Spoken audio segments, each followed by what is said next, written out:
We're going to make a pullover jacket that has a zipper that goes partially down the front of the jacket.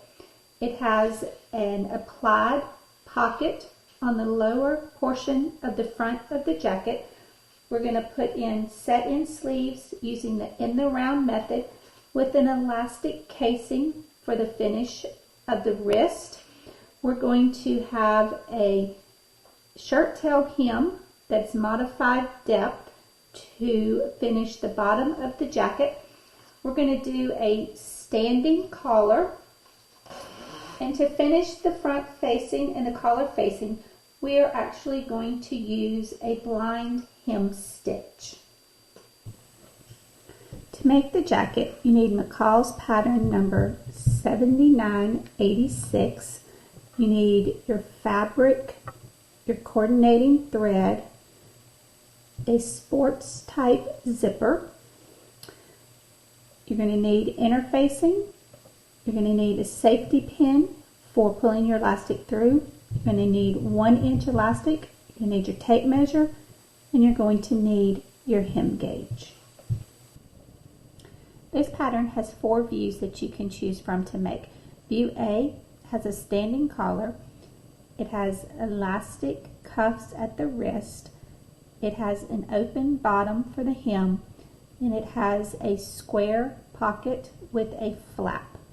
View B has a standing collar. It has elastic at the wrist and the hips, and it has welt pockets. View C has a hood instead of the collar. It has an open wrist and an open hip, so there's no elastic at either the wrist or the hips, and it has a applied pocket. View D is very similar to view C, except that instead of having contrasting pocket and contrasting inside the hood, that is the same fabric as the jacket. So once you decide what view you're going to make, then you'll need to see how much fabric you need. So I'm going to make view A, but rather than using the square pocket with the flap, I'm going to use the patch pocket that's on view C. So now we need to flip over and see what size to make and what we need for our fabric. Okay. So you can see your sizes here. It goes from small to triple XL. So according to your body measurements, you choose your pattern size, and then we'll decide how much fabric you need by looking at what view you're going to make, what size you're going to make, and then is your fabric 45 inches wide or 60 inches wide. So I am going to make view A in size large. So for 45-inch fabric, I need 2.5 yards. And if I have 60-inch fabric, I need 2 3/8 inch yard. I also will need interfacing. I need 3/4 of a yard of interfacing. And then we have notions. So notions are the other things that you're going to need besides the thread or the fabric to make your garment. So we need 3/4 of a yard of elastic if you're making view A. For all views A, B, C, and D, you'll need a 14-inch zipper. And then if you're making view B, you will need 2.5 yards of elastic for the hip area or the bottom of the garment.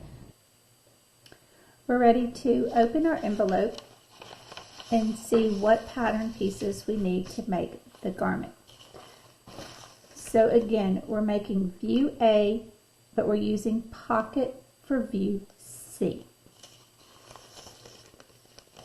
So if I open my guide sheet, I have the section here that shows me all of the pattern pieces, and it shows me what the name of those pattern pieces are. Okay, so then I go and I find what actual jacket that I'm going to make. So I'm going to make jacket A, and for jacket A, then it tells me that I need pattern pieces 1, 2, 3, 4, 5, 6, 7, and 8. Okay. So if I go back over to my list, I can see that pattern piece 5 is the pocket for view A, and pattern piece 7 is the flap for that pocket. So since I'm not using that pocket, I don't need pattern piece 5 or pattern piece 7. But I am going to make my jacket with the pocket of view C. So if I look through my list, I see that pocket for view C and D is pocket piece number 14. So I need to find pocket piece 14 as well to make the garment. So I'm replacing pocket piece 5 and pocket piece 7 with pocket piece 14. So once I know the pattern pieces that I need, then I need to go and find them out of all the pattern pieces that are there. So I'm going to open up my pattern pieces, and I'm going to cut around and separate the pieces that we need for the garment. I've cut out my pattern pieces. I've rough cut around them just to separate them. I have pattern piece 1, which is the back. I have pattern piece 2, which is the upper front. Pattern piece 3 is the collar. Pattern piece 4 is the front facing. I don't have pattern piece 5 because that was part of the pocket. I have pattern piece 6, which is the lower front. I do not have 7 because that was the other pocket piece. I have pattern piece 8, which is the sleeve. And instead of pattern pieces 5 and 7 for the pocket, I have pocket piece 14. So now with our pattern pieces, once we have those rough cut, our pattern pieces tell us what we need to cut and how much of that. So for the pocket, I'm going to need to cut 1 piece for view C for the pocket. Okay. I need to cut 2 pieces of the sleeve. I will cut 1 of the lower fronts because it is cut on the fold. So our grain arrow is pointing our arrows to our pattern edge, which means that we're going to place this pattern piece on the fold of our fabric. We need to cut 2 pieces for the facing out of the fabric. We also need to cut 2 pieces of the facing out of interfacing as well. For our collar, we will need 2 pieces on the fold. So again, our pattern piece is cut on the fold, as well as we will need 1 piece of interfacing on the fold. For our upper front, we're going to need 2 pieces cut out of the fabric, and for the back, we're going to need 1 piece cut on the fold. Okay.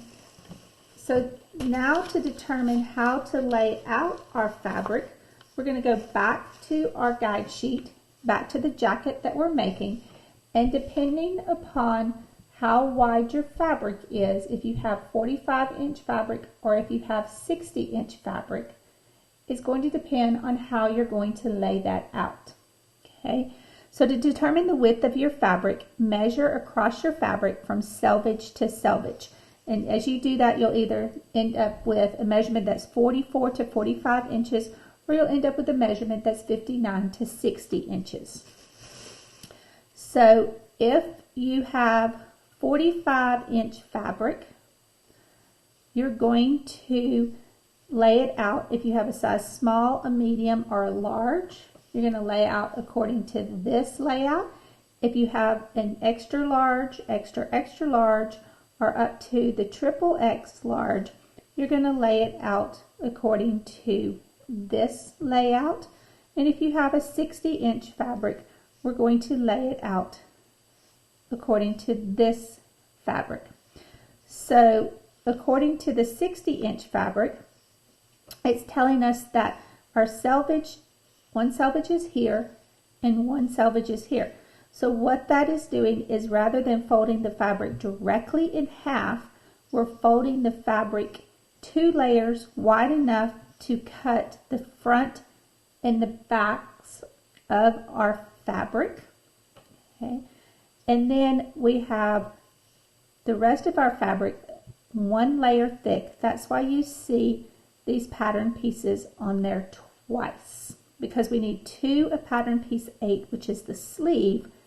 So we're cutting 1 here and we're cutting 1 here.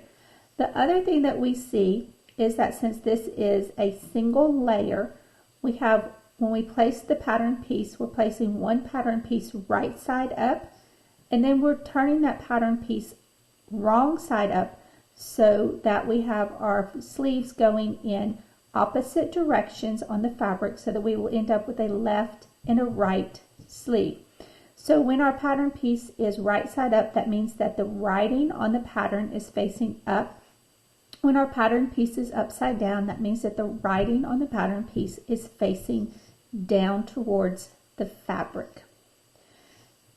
They've done that here in the 45-inch as well. So we folded our fabric just enough to cut out the width of our pattern pieces here, and then these are single layers of fabric. And they've laid this out and cut that, and then they've come back and folded the fabric with selvages together to cut the sleeve. Okay. With the larger sizes at 45 inches wide, they've done these pattern pieces with it folded in half, and then they've come back and opened the fabric flat 1 layer thick to cut the remaining pattern pieces. Now, since we've changed the pocket that I'm going to make, I'm actually going to replace in the guide where I have my pocket placed. So for the view A, we needed pocket 5, which I'm not going to use. So I won't cut out pocket 5, and I won't need pocket pieces 7. So where pocket piece number 5 is on the guide sheet, I'm actually going to replace that with pocket piece number 14. So rather than having pocket piece 5 here, I'm going to actually have pocket piece 14.